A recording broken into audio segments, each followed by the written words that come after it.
Bismillahirrahmanirrahim. Assalamualaikum warahmatullahi wabarakatuh.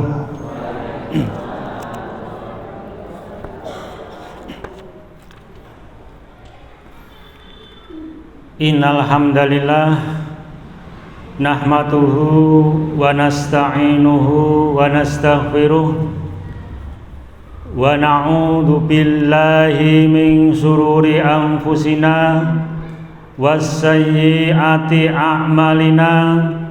Man yahdihillahu fala mudhillalah wa man yudlilhu fala hadiyalah. Asyhadu an la ilaha illallah wa asyhadu anna Muhammadan abduhu wa rasuluh sallallahu alaihi wa ala alihi wa sahbihi wasalam.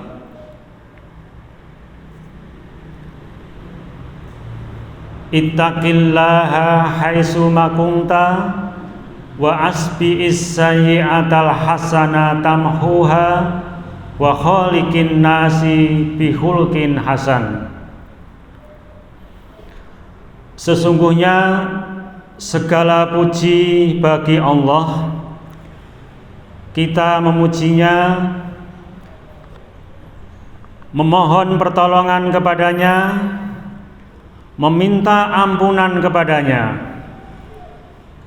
dan meminta perlindungan kepadanya dari kejahatan diri kita serta keburukan amal perbuatan kita. Barang siapa yang diberikan petunjuk oleh Allah, maka tak ada seorang pun yang dapat menyesatkannya.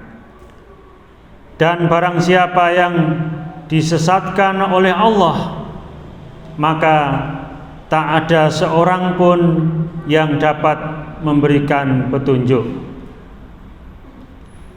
Aku bersaksi, tidak ada yang berhak diibadahi dengan benar melainkan Allah,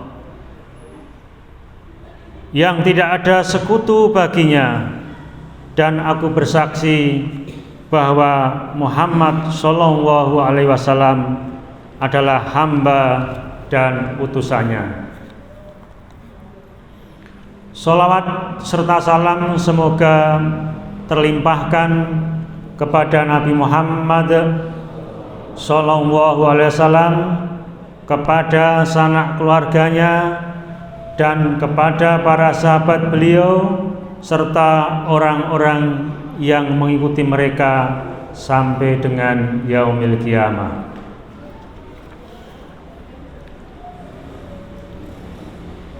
Bapak Ibu jamaah pengajian malam Jumat rahimakumullah,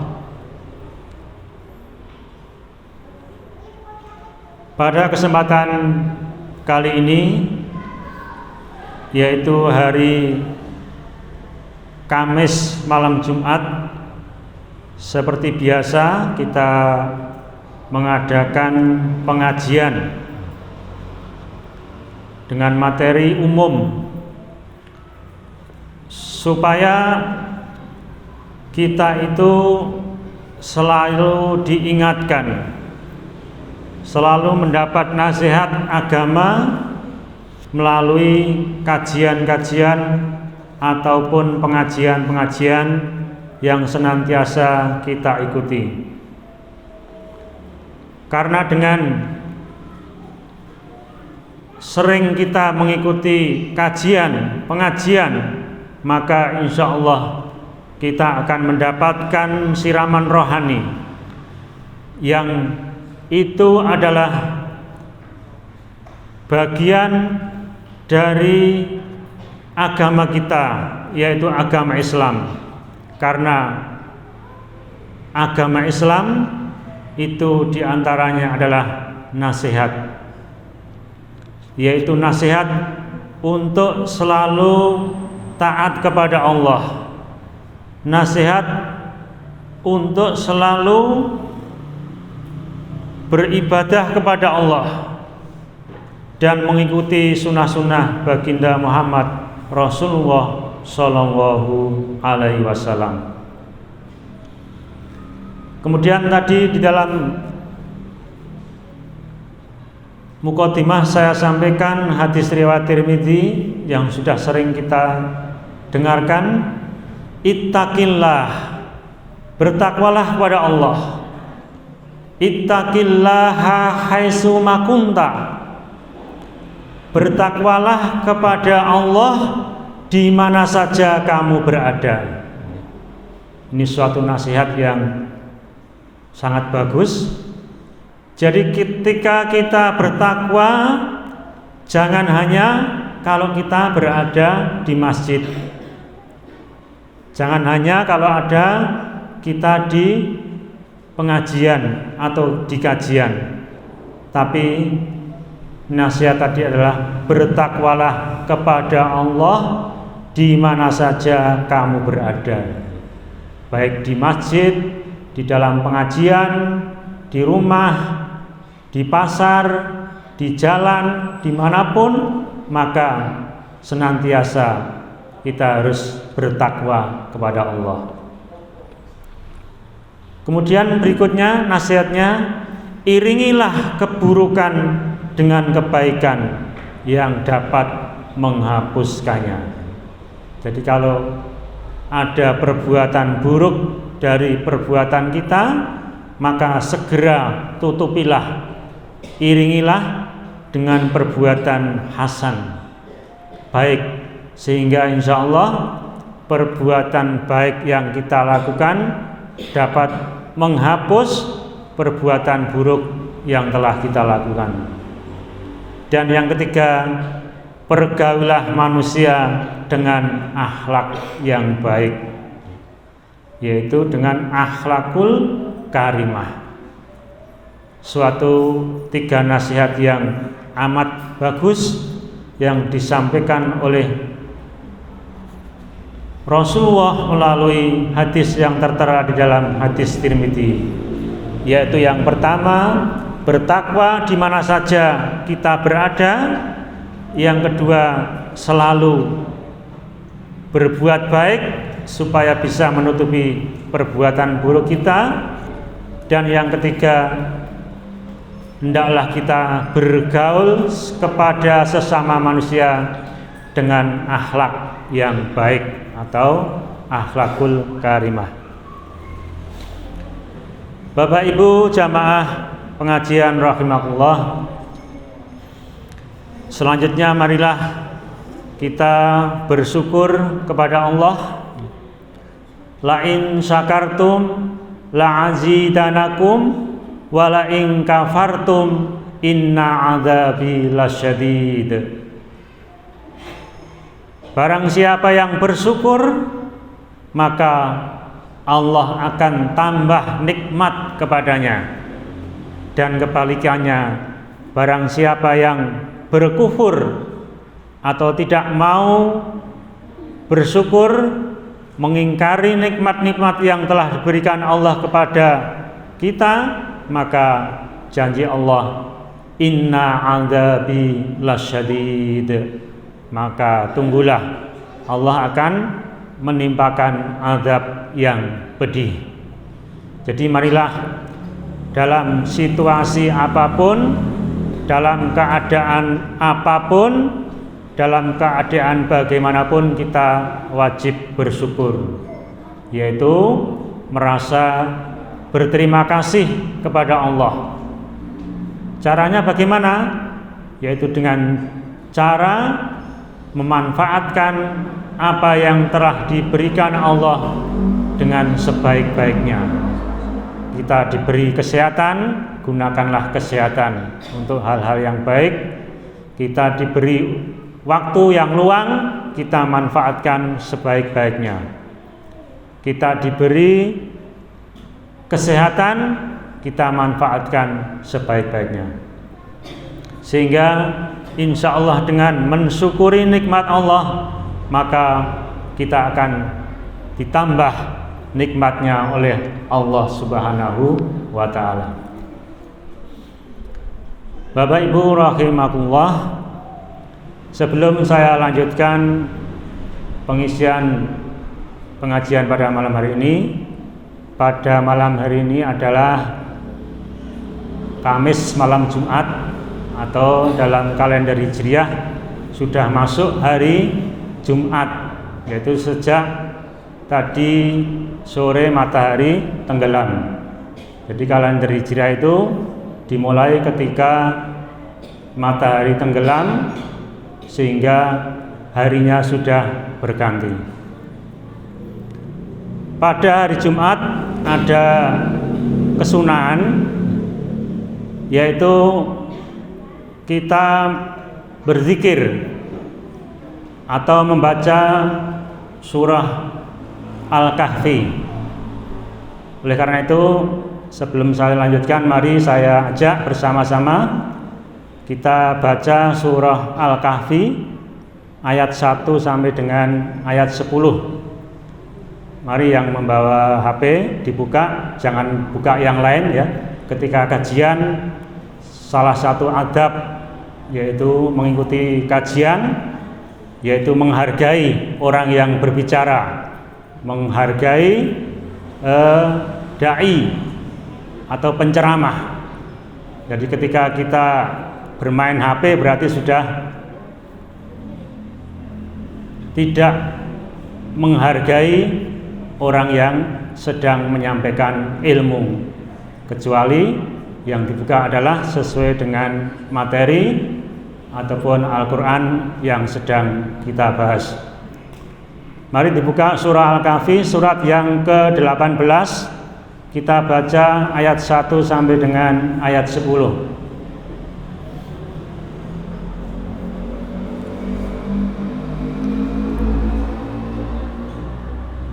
Saya baca, silahkan disimak atau mengikuti perlahan-lahan. Insya Allah dengan niat yang ikhlas kita akan dapatkan pahala 1 huruf 10 kebaikan insya Allah. A'udzu billahi minasy syaithanir rajim. Bismillahirrahmanirrahim. Alhamdulillahilladzi anzala ala abdihil kitaba wa lam yaj'al lahu iwaja qayyiman liyundhira ba'san syadidan min ladunhu wa yubashshiral mu'minin alladzina ya'maluna as-solihati anna lahum ajran hasanah makisina fihi abada wa yundhiral ladzina qalu ittakhadallahu walada ma lahum bihi min ilmin wala li abaihim kaburat kalimatan takhruju min afwahihim in yaquluna illa kadhiba fala'allaka bakhi'un nafsaka ala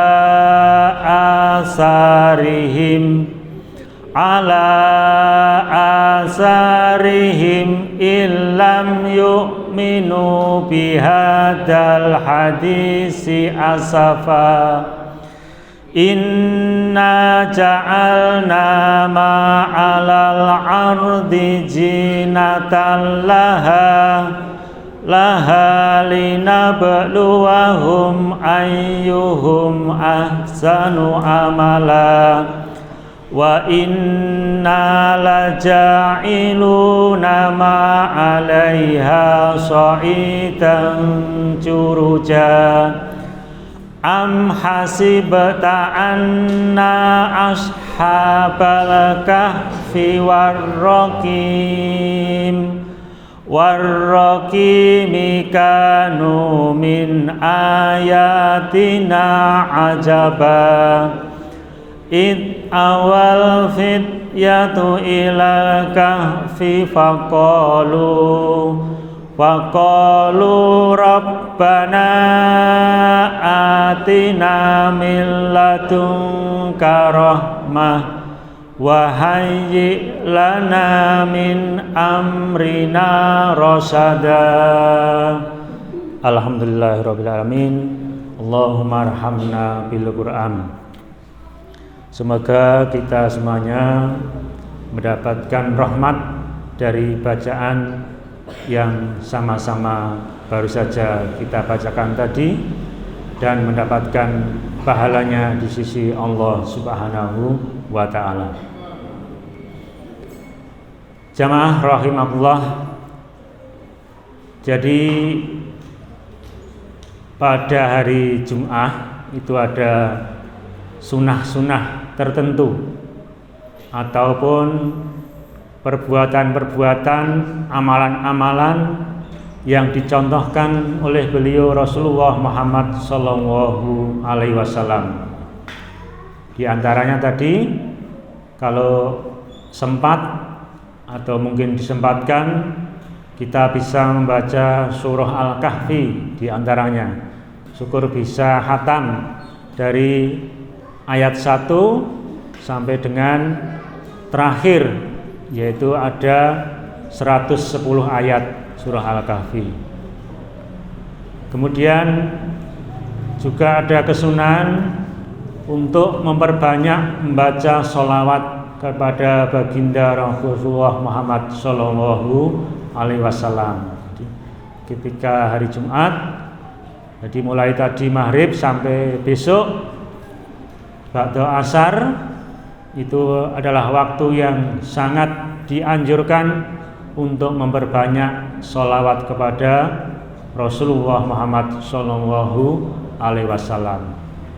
Barang siapa yang memperbanyak sholawat, maka insya Allah besok akan mendapatkan syafaatnya Muhammad Rasulullah Sallallahu Alaihi Wasallam.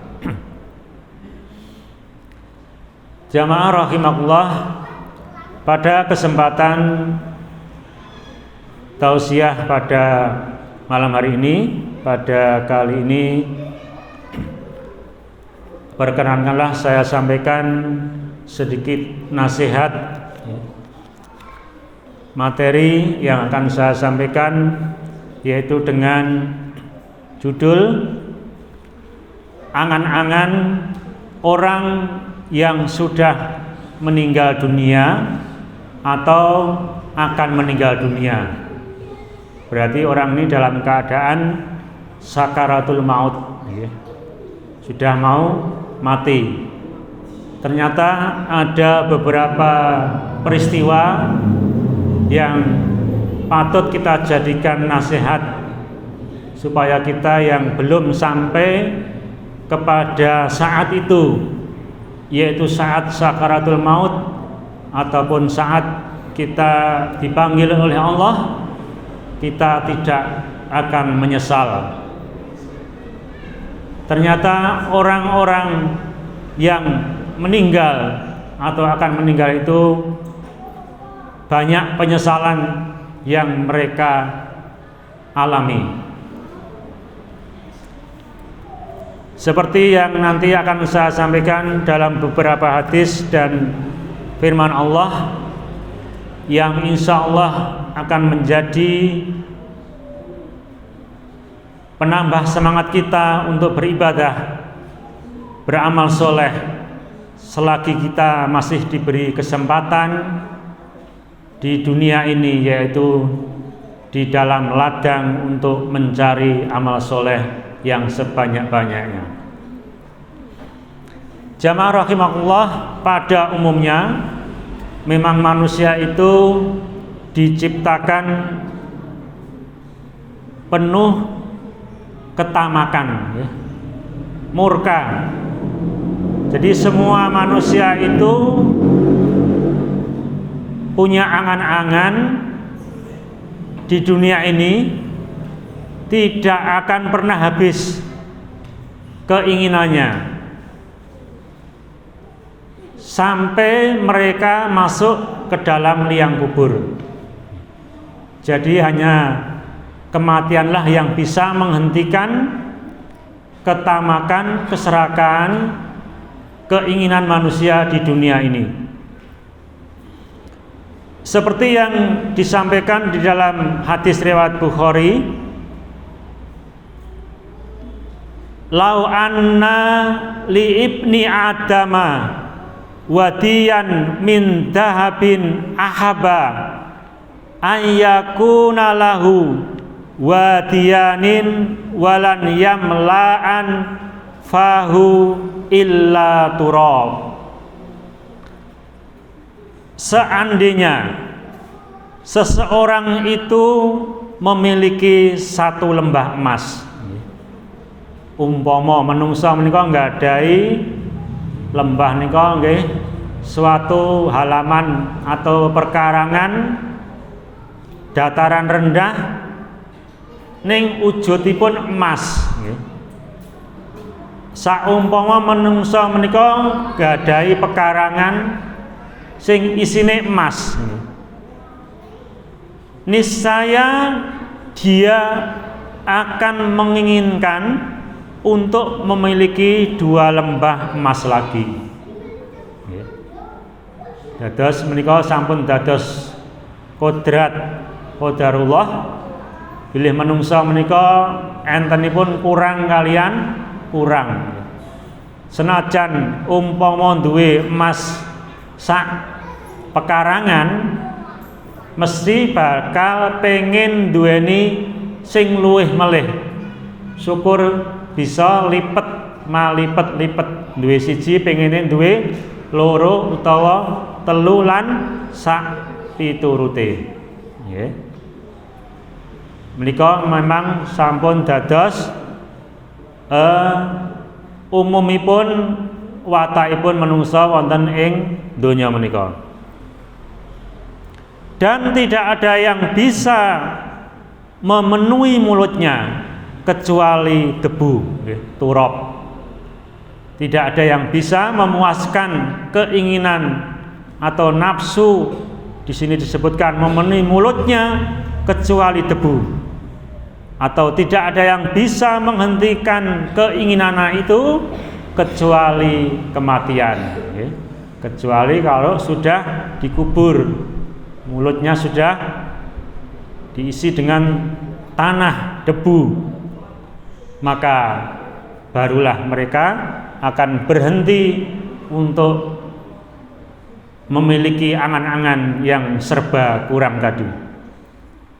Dan di akhir hadis ditutup dengan Allah menerima taubat orang yang bertaubat. Allah menerima taubat orang yang mau bertaubat.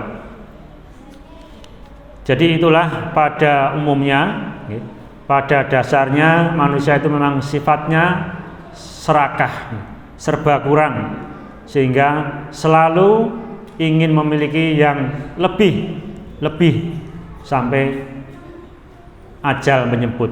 Kalau ajalnya belum menjemput, maka pasti akan kurang dan kurang terus. Kemudian yang kedua, saya sampaikan penyesalan ataupun angan-angan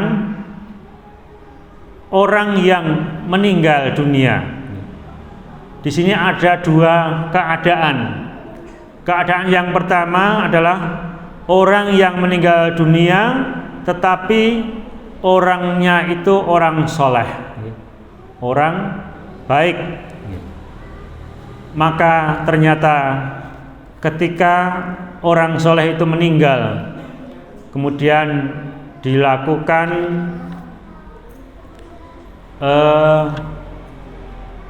perawatan jenazah, diterangkan di dalam hadis Bukhari, nomor 1380. Jika jenazah diletakkan lalu dibawa oleh para laki-laki di atas pundak mereka, berarti ini dipikul, maka jika jenazah tersebut adalah termasuk orang soleh semasa hidupnya, maka dia berkata, bersegeralah kalian membawa aku. Jadi itulah perkataan jenazah orang soleh ketika dibawa hendak menuju ke kuburnya. Mereka mengatakan, bersegeralah kalian membawa aku. Itu jika orang soleh.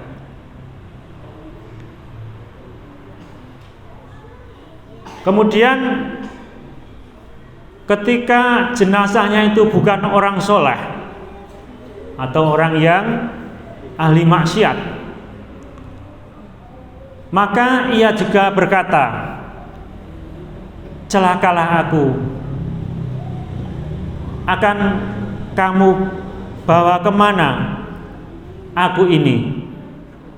Maka jeritan itu ataupun perkataan orang yang mati itu akan didengar oleh setiap makhluk hidup kecuali manusia. Itu diterangkan dalam hadis ini bahwa sebetulnya orang yang mati itu tentunya yang berbicara bukan jasadnya, rohnya ya. Itu bisa didengar oleh setiap makhluk hidup kecuali manusia. Seandainya manusia bisa mendengarnya, tentu mereka akan pingsan atau mungkin akan ketakutan. Seandainya manusia yang membawa jenazah itu bisa mendengar, maka di dalam hadis ini dikatakan seandainya manusia bisa mendengarnya, tentu mereka akan pingsan. Jadi itulah Bapak Ibu saudara-saudara, angan-angan ataupun yang dikatakan orang yang meninggal ketika hendak dibawa ke kuburnya. Jadi kalau orang yang meninggal itu orang soleh, orang yang baik, maka ia ingin segera memasuki kuburnya, ingin segera memasuki liang lahatnya, karena dia sudah tahu, dia sudah melihat kenikmatan-kenikmatan yang akan didapat ketika berada di alam kubur. Namun sebaliknya, orang-orang yang tidak baik, orang-orang yang ahli maksiat, maka dia menjerit, menangis, merintih, ketakutan ketika hendak dibawa menuju ke kuburnya. Itulah salah satu peristiwa yang mestinya kita yakin, karena itu dikabarkan oleh Rasulullah di dalam salah satu hadisnya yang sahih. Kondisi orang yang meninggal dalam keadaan soleh dan dalam keadaan ahli maksiat. Kemudian yang kedua, angan-angan orang yang mati tetapi matinya adalah mati syahid atau mati dalam berjuang di jalan Allah, fisabilillah. Dikisahkan dari sahabat Anas bin Malik radhiyallahu an, meriwayatkan dari Rasulullah Shallallahu alaihi wasallam tentang orang yang mati syahid.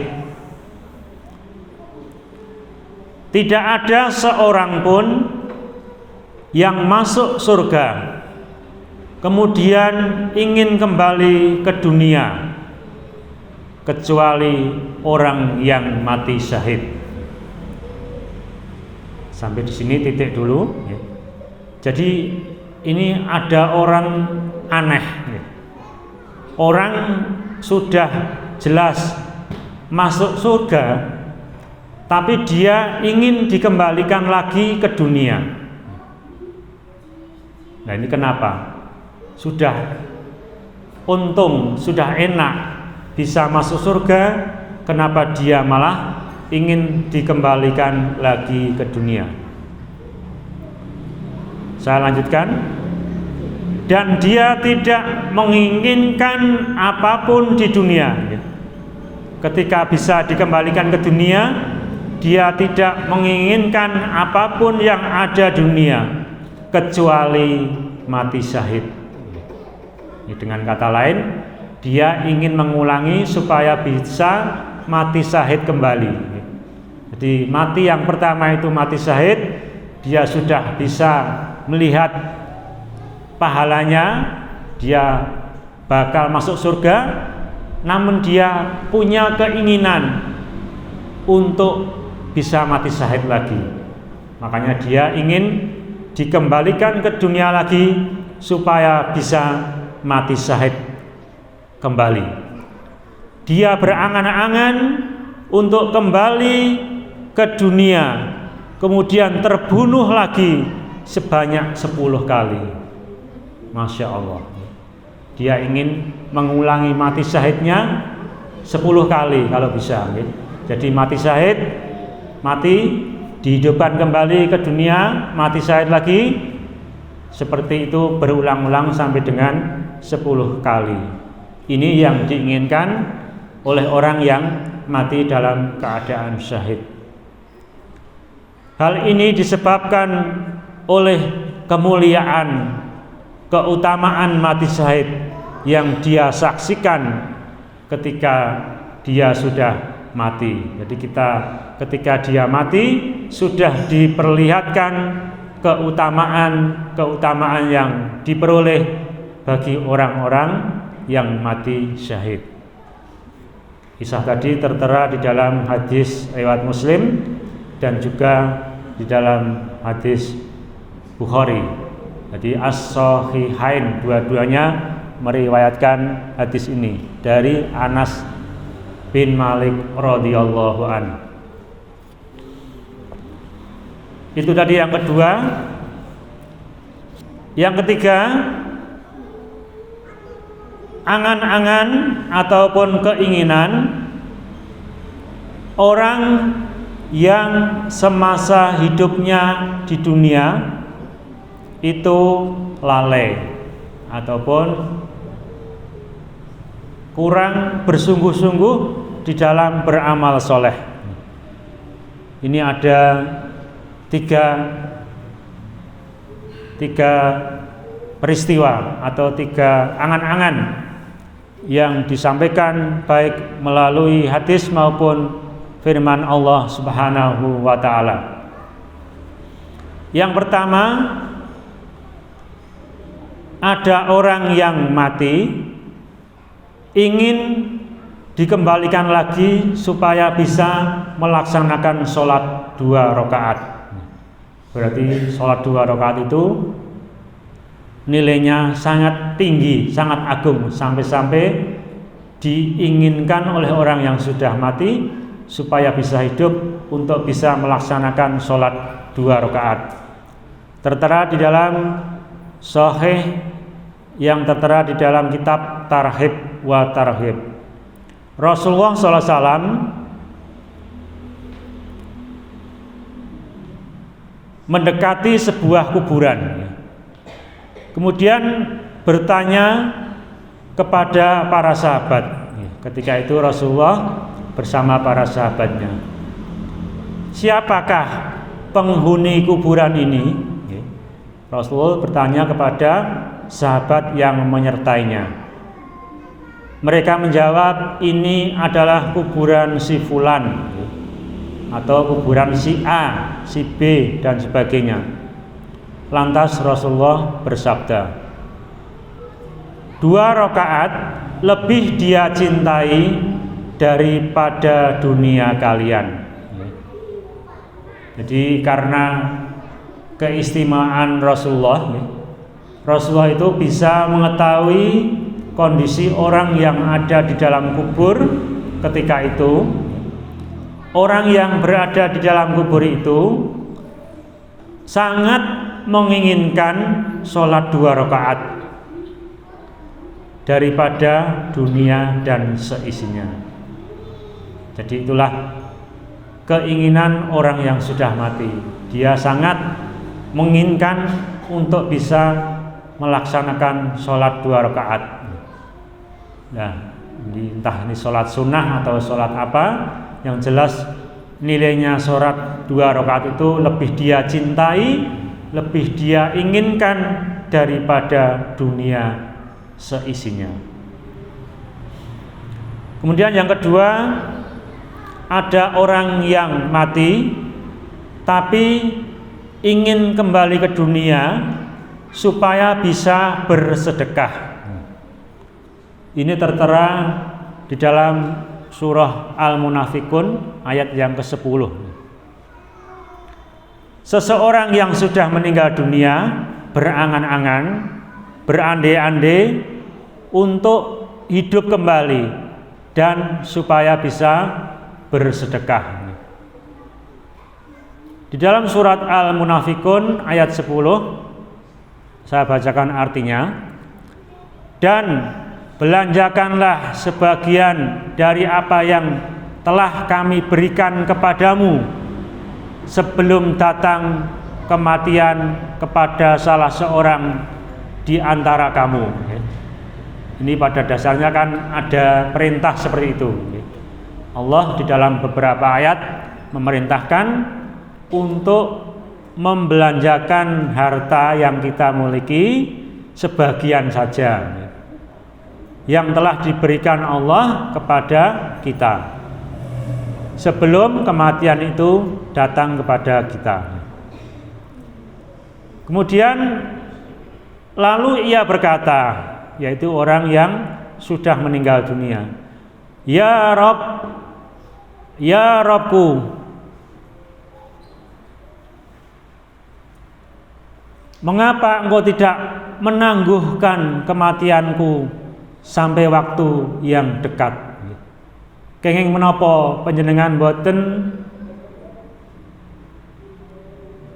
napa niku dewa boten menangguhkan, boten menunda kematian kula sekedhik kemawon, sekedap kemawon, yang menyebabkan aku dapat bersedekah dan termasuk orang-orang yang soleh. Cara gampangipun, ya Allah, mugi panjenengan tunda sekedap, ampun panjenengan pejahi riyin kula, supados kula saged sedekah, supados kula saged beramal soleh, lan supados kula termasuk orang-orang soleh. Menika panyuwanipun tiyang ingkang sampun dipejah angin pengin ditunda kematianipun supados saged beramal soleh. Berkata Imam Ibnu Katsir radhiyallahu an, niki keteranganipun wonten ing tafsir, setiap orang yang lalai di masa hidupnya, menungso sing nalika uripe menika lena, boten ngatos-atos, di masa hidupnya lalai, pasti akan menyesal di saat nyawanya akan dicabut. Terus nalika sakaratul maut menika pasti akan menyesal. Neng apa kula demben kok ora tumindak apik, kok orang ini lan sak piturute. Itu adalah penyesalan orang yang ketika hidupnya lalai. Pasti akan menyesal di saat nyawanya akan dicabut. Ia memohon agar umurnya diperpanjang walau hanya sesaat. njaluk diundur patine senajan sedhela. Ajeng napa? Untuk melaksanakan amal soleh yang selama ini ia tinggalkan,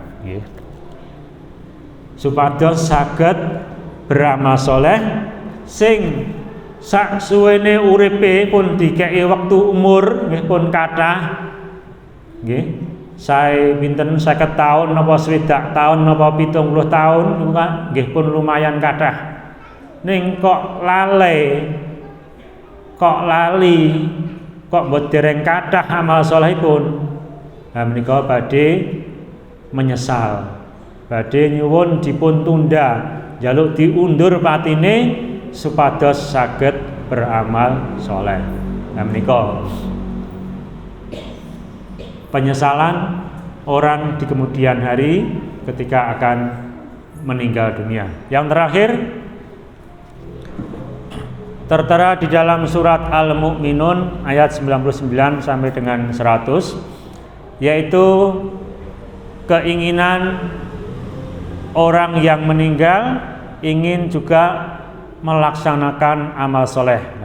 Kalau tadi ingin bersedekah, yang pertama tadi ingin sholat 2 rakaat, yang ini ingin beramal soleh juga. Di dalam surah Al-Mu'minun ayat 99 sampai dengan 100, demikianlah keadaan orang-orang kafir itu. Jadi ini yang dimaksud orang-orang kafir, orang yang tidak beriman. Dia akan menyesal ingin beramal soleh, hingga apabila datang kematian kepada seseorang dari mereka. Mereka orang-orang kafir itu mati, maka dia berkata, "Ya Rabbku, wahai Tuhanku, kembalikanlah aku ke dunia agar aku berbuat amal soleh terhadap yang telah aku tinggalkan."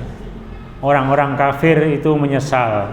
Mereka ingin dikembalikan ke dunia supaya bisa berbuat amal soleh yang dulu ia tinggalkan ketika masih hidup.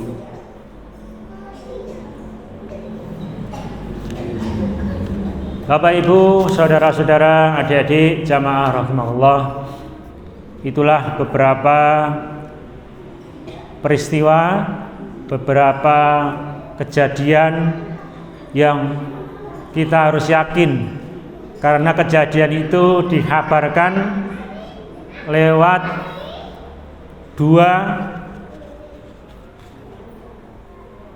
dua kabar berita yang harus kita yakini, yaitu Al-Quran dan hadis-hadis Rasulullah Muhammad yang sahih. Dua pedoman, dua petunjuk yang harusnya kita ikuti, kita yakini, yaitu Al-Quran dan hadis-hadis Rasulullah Muhammad SAW telah mengabarkan bahwa ada penyesalan orang yang sudah habis masa waktunya di dunia, atau orang yang hendak dicabut nyawanya dan tidak mungkin kembali. Karena itulah batasan sakaratul maut itu, ketika nyawa sudah di kerongkongan maka tidak akan bisa kembali lagi. Dia sudah bisa melihat amal soleh yang dia lakukan ketika masih hidup. Dia sudah bisa menyaksikan apa yang akan dia alami di alam berikutnya, baik di alam barzakh maupun di alam-alam selanjutnya, yaitu di alam akhirat. Maka ternyata banyak penyesalan mereka, terutama bagi orang-orang yang lalai, orang-orang yang kurang bersungguh-sungguh ketika diberi waktu, ketika diberi umur yang panjang semasa hidup di dunianya. Oleh karena itu, melalui kesempatan ini saya berwasiat kepada diri saya pribadi, khususnya yang paling dekat dengan mulut saya yang berbicara. Mudah-mudahan kita semuanya ingat bahwa kita di dunia ini hanyalah sebentar. Kita diberi waktu oleh Allah untuk memperbanyak amal soleh sebagai bekal kita menghadap Allah Subhanahu wa ta'ala. Sebaik-baik bekal adalah takwa. Sebaik-baik api-api sangu kagem marang sowan marang Allah nggih menika takwa dumateng Allah Subhanahu wa ta'ala.